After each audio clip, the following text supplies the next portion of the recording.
Today we're gonna make pork belly, one of my favorite things to cook. It's very hard to mess up. The objective, of course, is to have very crispy skin and tender and juicy meat. Now, there are many ways to do it. Most people probably do it in the oven. Today I'd like to show you a more fail-proof way to get the perfect crackling. Most of the time, high heat equals crispy skin. Yes, that's almost correct. With something like pork belly, there's a lot of connective tissues under the skin. In order to achieve very crispy skin, you need to give the connective tissues enough time to break down into collagen, and then you can crisp up the skin. I'm sure once or twice you've tried very crispy looking skin from pork belly, pork shoulder, but they end up tasting like cardboard or leather. That's because the connective tissues have not been rendered. Now, today, we'll score it. That's completely optional. It helps the fat break down a tiny bit and it looks better. So not too deep, just very shallow cuts. And you know, sometimes when you make pork belly or suckling pig, you have pockets of water, oil forming, and you get like uneven browning. So to eliminate that, we're gonna use a beer can, empty beer can, wrapped in foil. I'm gonna put it here, give it a bit of oil to make sure it doesn't stick. Belly back on. Now, I've salted the pork belly last night at 0.6% to body weight. If you don't have the time, now is the time to salt it. To the tray, we're gonna add 2 slices of ginger, lots of star anise, and some black peppercorn. All of them, I would say, optional. And then, to the bottom of the tray, a bit of mirin, which is a Japanese sweet wine, and a bit of soy sauce.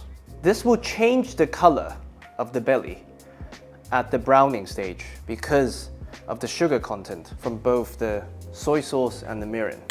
Now, all we have to do is to put this in a steamer at 85 degrees Celsius. If you don't have a temperature controlled steamer, just steam it for 2 hours.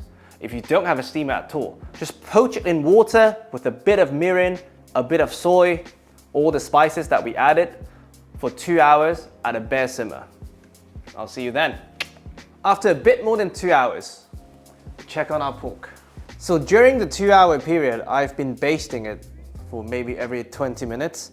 Of course, my OCD kicked in and I reoriented everything about 50 times, but you don't have to do that. As you can see, the skin actually took on a bit of the color from the soy sauce. And it also, of course, retained some of the sweetness from the mirin. So this would really help us during the browning process. Now, on the right here, we have a baking sheet that I've covered with foil with a cake rack.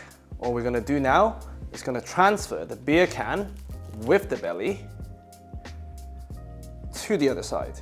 This would really avoid burning with a new tray.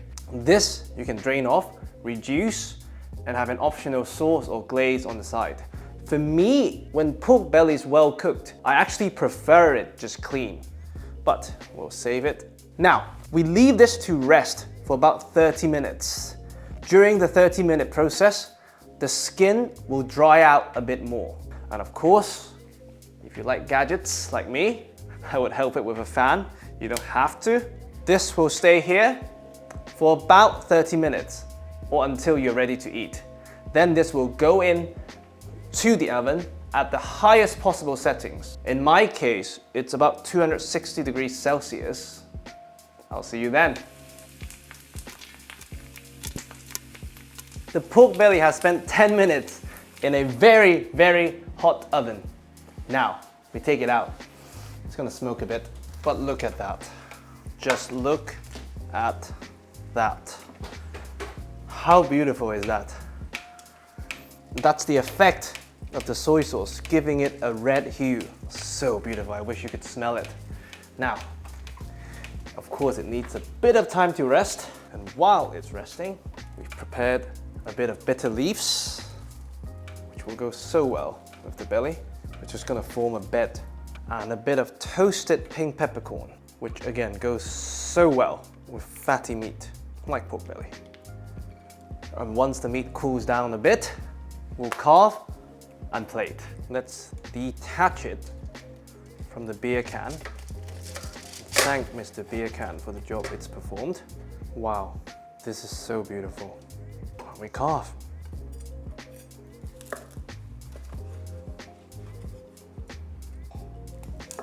Oh, the skin. I like them chunky. And there you have it.